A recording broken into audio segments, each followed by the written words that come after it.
থাকবেন। শেষে আপনাদের কাছে আমি একটা দাবি রাখবো, দাবিটা এটাই, শুভেন্দু বাবু, মমতা ব্যানার্জি, দিলীপ ঘোষ, কুণাল ঘোষ, অভিষেক ব্যানার্জি, মোহাম্মদ সেলিম, ফিরহাদ হাকিম, অধীর রঞ্জন চৌধুরী, এদের কোনোদিন মারামারি হতে দেখেছেন? একটু জোরে বললে ভালো লাগবে। কোনোদিন দেখেনি, আর দেখতেও আমি চাই না। কিন্তু মারামারিটা কোথা দেখেছি? এই সাগরবারে কেউ বিজেপি করে, কেউ তৃণমূল করে, কেউ আইএসএফ করে, কেউ সিপিএম করে, এদের মধ্যে মারামারি। তাহলে কি চর্বি কি বেশি ভূতের লোকের? ভাষাটা খারাপ লাগলো, কিছু করার নেই। আমার তো মনে হয় ভূতের নেতাদের বেশি চর্বি। দাদা বলে দিয়েছে, দাদার হয়ে লড়াই করতে হবে। একটু ভাবুন তো, আপনার দাদুগুলোর কথা ভাবুন। দাদা পাম দিয়েছিল, দাদাকে পাম দিয়েছিল নেতারা, দাদু গাছ উঠে গিয়েছিল পাখি পাড়তে, ওই পাখি পাড়াতে গিয়ে পড়ে হাত পা ভেঙেছে, মারা গেছে, ক্ষতিগ্রস্ত হয়েছে, নালে পাখিটা পেড়ে এনে দিয়ে দিয়েছে। দাদু ঘরে যে দাদিকে কি বলেছে, তখন যখন পাখিটা পেড়ে এনে দিয়েছে, আর নেতা শুধু কাঁধে একবার হাত বুলিয়ে দিয়েছে, আর দাদু গিয়ে দাদিমাকে, ঠাকুমাকে কি বলছে, ওই জামাটা ধুবি না, দাদা হাত দিয়েছে, ওপরে টাঙিয়ে রেখে দে সুন্দর করে। এইটাই হয়েছে তো, আর কিচ্ছু দেয়নি।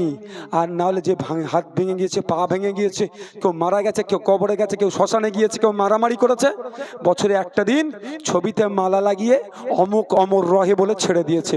বাকি 364টা দিন কিভাবে গিয়েছে ঠাকুমাকে জিজ্ঞাসা করলে, দাদিকে জিজ্ঞাসা করলেই পাওয়া যাবে। ঠিক একইভাবে বাবাদের সাথে হয়েছে, একইভাবে এখন আপনাদের সাথে হচ্ছে। তারপরে আপনার ছেলেদের সাথে করবে বলে 8,500 শিক্ষা প্রতিষ্ঠান বন্ধ করছে। আমি আপনাদের বলবো, মারামারি হানাহানিতে জড়াবেন না। ভোট আসবে, ভোট যাবে। শুভেন্দু বাবু বলছিলেন তৃণমূলকে জব্দ করবো, ডিসেম্বর মাস দেখাচ্ছিলেন। আমিও ভাবছিলাম মনে মনে, ব্যাটাগুলোকে সত্যি জব্দ করা দরকার। যেভাবে দুর্নীতি করছে, চাকরি চুরি করছে, এদেরকে জব্দ করা দরকার। কিন্তু মমতা ব্যানার্জি ওই জব্দ শুনে, ডিসেম্বর শুনে ভয় পেয়ে গেছিল নাকি জানি না, ঠিক বুঝিয়ে সুঝিয়ে ঠিক বিধানসভার মধ্যে এসি রুমে শুভেন্দু বাবুকে চা খাইয়ে দিয়েছেন। জব্দের কথা ভুলে গেছে, ডিসেম্বর মাসেও শুভেন্দু বাবু ভুলে গেছে। আর এই শুভেন্দু বাবুর দলের কর্মীরা যদি ঝান্ডা বাঁধে, আর তৃণমূলের দলের নেতারা তার পিঠের চামড়া তুলে নেওয়ার জন্য হই হই করছে। বলছি নাকি ভাই? সুজন চক্রবর্তী সিপিএম এর বড় নেতা, পার্থ চ্যাটার্জি চাকরি চোরের সাথে বসে এসি রুমে গল্প করছে, কোনো সমস্যা নাই। দিলীপ ঘোষ বিজেপির নেতা, কুণাল ঘোষ তৃণমূলের নেতা, তারা এক জায়গায় বসে কেক কাটছে, কোনো সমস্যা নাই। দিলীপ ঘোষ আর কীর্তি আজাদ, একজন বিজেপির প্রার্থী, একজন তৃণমূলের প্রার্থী, তারা কোলাকুলি করছে, তারা হাক করছে, কোনো লড়াই নাই। সিপিএম এর নেতা তন্ময় বাবু, বিজেপির নেতা সজল বাবু, তারা কোলাকুলি করছে, তারা হাক করছে, কোনো লড়াই নাই। লড়াইটা কাদের? বুথে। কে বিজেপি করে, কে তৃণমূল করে, কে সিপিএম করে, কে আইএসএফ করে, মারামারিতে জড়িয়ে পড়ছে। আমি অনুরোধ আপনাদের কাছে করছি, আপনারা মারামারিতে জড়াবেন না। ভোট আসবে, যাবে। নেতারা ফ্লাইট ছড়ে দিল্লি যাবে, নেতারা এসি ট্রেন ধরে দিল্লি যাবে। আপনি আমি যদি মারামারিতে জড়িয়ে পড়ি, ক্ষতিগ্রস্ত কি হবে? ভূতের লোকের হবে। নন্দীগ্রামে দেখুন না, এখন শুভেন্দু বাবুটার নামে দোষ চাপিয়ে দিচ্ছে মমতা ব্যানার্জি, আবার শুভেন্দু বাবু এদের নামে বলে দিচ্ছে। কিন্তু যে 13 জন না কজন মারা, 13 জন তো না 11 জন যারা শহীদ হয়েছিল, যারা মারা গিয়েছিল, তাদের এই বছরে একটা দিন আমি দেখেছি খুব রেষারেষি করে, কে আগে মালা পরাবে। কিন্তু বাকি 364টা দিন কিভাবে তাদের দিন যাপন করছে কেউ খোঁজ নেয় না। 2021-এ মমতা ব্যানার্জির নন্দীগ্রামের প্রতি ভালোবাসা উতলে উঠেছিল, নন্দীগ্রাম নন্দীগ্রাম নন্দীগ্রাম করছিল। যেই ভোটে হেরে গেছে আর তাকে খুঁজে পাওয়া যায়নি নন্দীগ্রামে। এই ভোটের সময় আবার যে নন্দীগ্রামবাসীর কাছ থেকে ভোট চাইছে নির্লজ্জের মতো। তাই বলছি, ক্ষতিগ্রস্ত কারা হচ্ছে? বুথের লোকেরা, চটে বসা লোকেরা।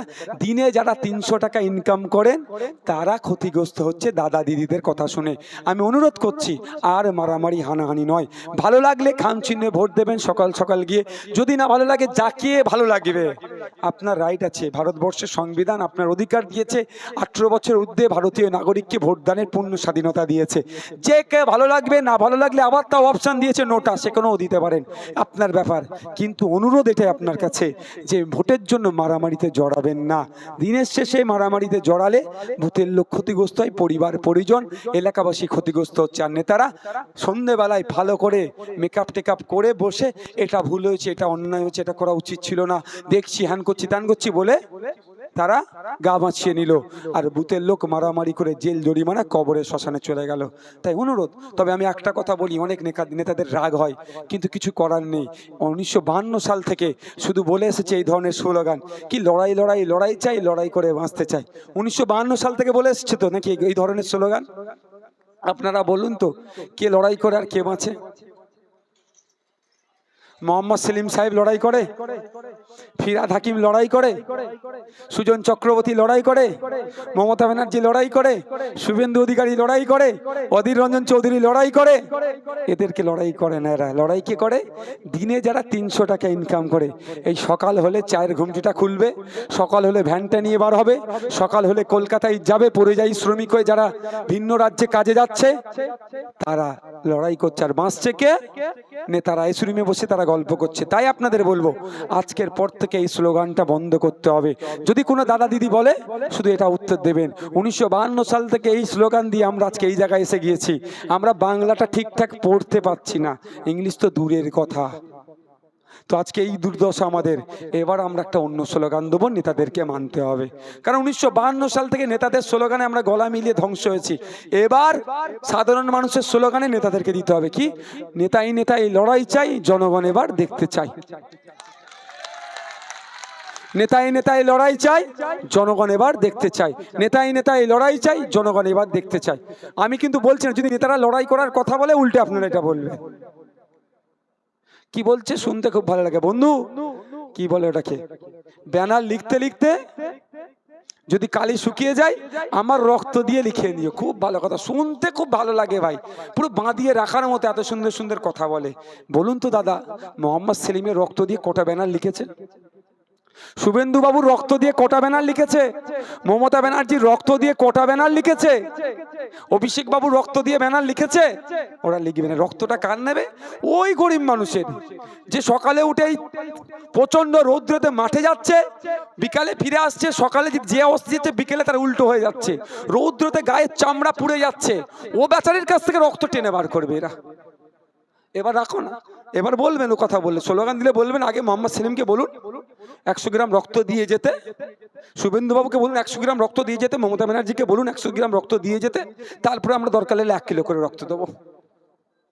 খারাপ লাগছে নাকি কাউকে? দেখুন, আমি আবারও বলছি, ভালো লাগলে ভোট দেবেন, না হলে দেবেন না, আমার কোনো সমস্যা নেই। কিন্তু একটু আপনাদের বুঝতে হবে, আপনাদেরকে কোথায় নিচে দাঁড় করাচ্ছে। শুধু আবেগ দিয়ে ভোট করিয়ে নিচ্ছে, 5 বছর খুঁজে পাওয়া যাচ্ছে না। তাই আপনারা যদি চান 1 বছরে 5 কোটি, 5 বছরে 25 কোটি টাকা কোথায় কিভাবে খরচ হচ্ছে, সেটা যদি আপনাদের নজরে রাখতে চান, আমি বলবো আমাদেরকে ভোট দিয়ে, খামচুনিকে ভোট দিয়ে পার্লামেন্টে পাঠান। আপনাদের কথা বলবো, আপনাদের লড়াই করব।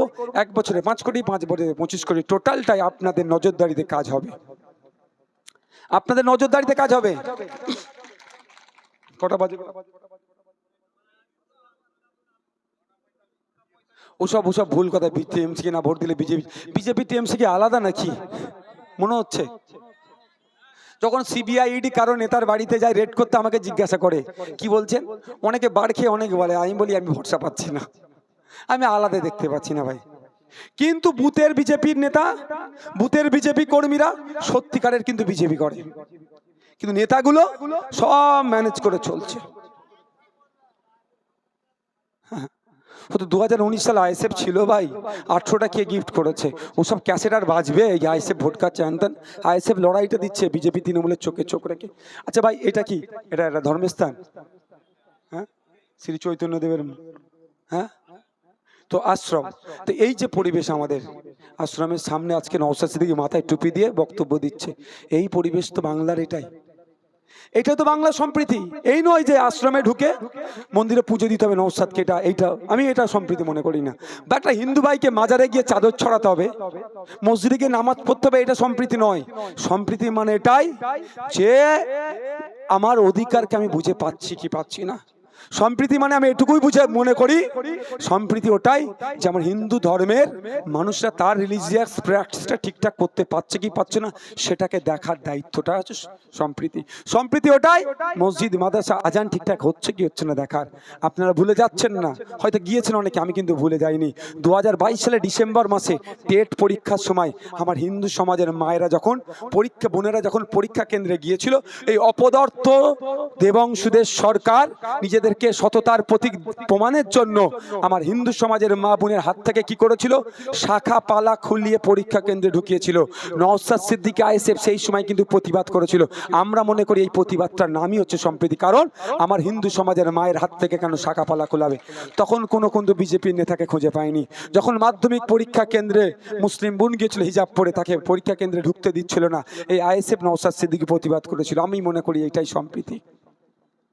এরা সম্প্রীতির নামে বোকা বানাচ্ছে আপনাকে আমাকে, এরা বোকা বানাচ্ছে। কি হচ্ছে, ঈদের দিনে গিয়ে বলছে একটু সেমুই খেলে নাকি সম্প্রীতি হয়ে যায়, দুর্গাপুজোর ফিতে কেটে দিলে নাকি সম্প্রীতি হয়ে যায়।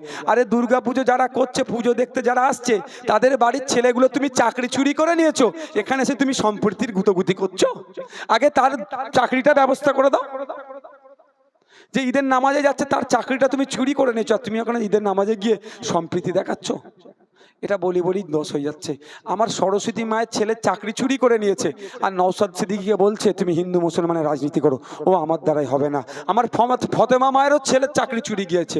আমার লড়াইটা সরস্বতী মায়ের ছেলের চাকরিটা ফিরিয়ে দেওয়ার যেমন লড়াই, ফতেমা মায়ের ছেলের চাকরি ফিরিয়ে দেওয়ার লড়াই। সেই লড়াই করছি বলে আজকে আমাদের দেখে দিচ্ছে। কখনো যখন আমি বলছি দেবদেবীর নামে যে সম্পত্তি যেটা হস্তান্তরযোগ্য নয়, যেটা হয়েছে সেটা ফিরিয়ে নিয়ে আসবো, তখন মুসলমানদের দল বলে দেখে দিচ্ছে। আর যখন অকাপ সম্পত্তি ফিরিয়ে আনার কথা বলছি, তখন আমাকে বিজেপি দালাল বলে দেখে দিচ্ছে। আমি যাব কোথায়? তা বলে কি বলা বন্ধ করে দেব? আমি বন্ধ করব না।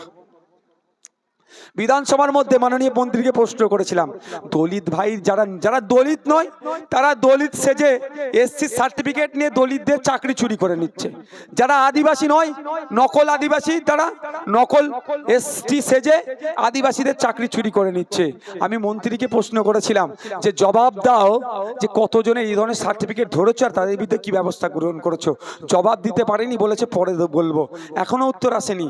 যখন আমার প্রশ্নের জবাব দিতে পারছে না, পরিযায়ী শ্রমিকদের এলাকার সব থেকে বড় সমস্যা, এই পরিযায়ী শ্রমিকদের হয়ে যখন প্রশ্ন করি উত্তর দিতে পারে না, ছাত্র যুবর হয়ে যখন প্রশ্ন করি উত্তর দিতে পারে না, সরকারি কর্মচারীদের হয়ে যখন কথা বলি, পুলিশের ডিএ বাড়ানোর যখন কথা বলি উত্তর দিতে পারে না, সিভিক ভলেন্টিয়ারদের সমকাজে সমবেতন পার্শ্ব শিক্ষকদের হয়ে যখন কথা বলি উত্তর দিতে পারে না, দলিতের হয়ে যখন প্রশ্ন করি, আদিবাসীর হয়ে প্রশ্ন করি, মুসলমানের হয়ে প্রশ্ন করি, উত্তর দিতে পারে না। উত্তর যখন দিতে পারে না, মন্ত্রীগুলো উঠে চুপচাপ ভ্যাল ভ্যাল করে তাকায় আর বলে পরে উত্তর দিয়ে দেবো। যখন উত্তর দিতে পারে না, ওরা মনে মনে করে বেটাকে জেলে রাখবো। সেই জন্য একবার জেল খেটেছি 42 দিন। আমি আপনাদের বলে যাই, আমি 42 দিন কেন 420 দিন জেল খাটতে প্রস্তুত আছি। তবে কোনো অপশক্তির কাছে মাথা নত করবো না, মানুষের হয়ে বলে যাব। আমার পাড়ার রহিম কাকা খেতে পাচ্ছে না, রাম চাচা খেতে পাচ্ছে না, আর আমাকে যদি বলে এই কারো তল্পি বায়ক হয়ে চলো, আমি পারবো না। আমার লড়াই ক্ষুধার সূচকে দেশ ক্রমশ এগিয়ে যাচ্ছে, সেটাকে বন্ধ করতে হবে, যেন প্রত্যেকটা মায়ের হাতে স্বাবলম্বী হতে পারে। এই 1000-1200 টাকা দিয়ে মাদেরকে তো ভুল বুঝাচ্ছে। আমি মায়েদের বলবো, যদি সুযোগ একবার দেন আমরা প্রোডাক্টিভ করব। আজকে মায়ের হাতে 1000-1200 দিয়ে কথাই কি বলছে লক্ষ্মীর ভান্ডার। আর স্কুলে টিচার নাই কেন, বলছে লক্ষ্মীর ভান্ডার দিচ্ছি। হসপিটালে ডাক্তার নাই কেন, বলছে লক্ষ্মীর ভান্ডার দিচ্ছি। আরে চাকরি নাই কেন, বলছে লক্ষ্মীর ভান্ডার দিচ্ছি। যা করছে আমার মাকে সামনে নিয়ে এসে দাঁড় করিয়ে দিচ্ছে। তাই মায়েদের বলবো প্রোডাক্টিভ করব আমরা, আনপ্রোডাক্টিভ নয়। মায়েদেরকে আমরা স্বাবলম্বী করব। কি আমাদেরকে যদি মায়েরা সুযোগ দেয়, মাস গেলে মায়েরা বাড়ির উঠোনে বাড়ির কাছে থেকেই যাতে তারা মেহনত করে মাস গেলে 5-7 হাজার টাকা ইনকাম করতে পারে, তার পলিসি আইএসএফ নিয়ে আসবে আগামী দিনে মায়েদের জন্য। কোনো রকম এই 1000-1200 টাকা দিয়ে যেন মায়েদের সাথে আচরণ করে, যা হচ্ছে ঢাল হিসাবে মাকে দাঁড় করাচ্ছে, লক্ষ্মী ভান্ডারকে দাঁড় করাচ্ছে, এটা হতে দেব না। মায়েরা কম করে মাস গেলে 5-7 হাজার ইনকাম করবে, মায়ের সন্তানগুলো সরকারি শিক্ষা প্রতিষ্ঠানে গিয়ে উপযুক্ত শিক্ষা যেতে পাই, তার লড়াই করব। এবং সরকারি স্বাস্থ্য কেন্দ্র থেকে যেন মানুষ পরিষেবা পায়, তার লড়াই আমরা থাকবো। সকলে ভালো থাকবেন, সুস্থ থাকবেন। ধন্যবাদ।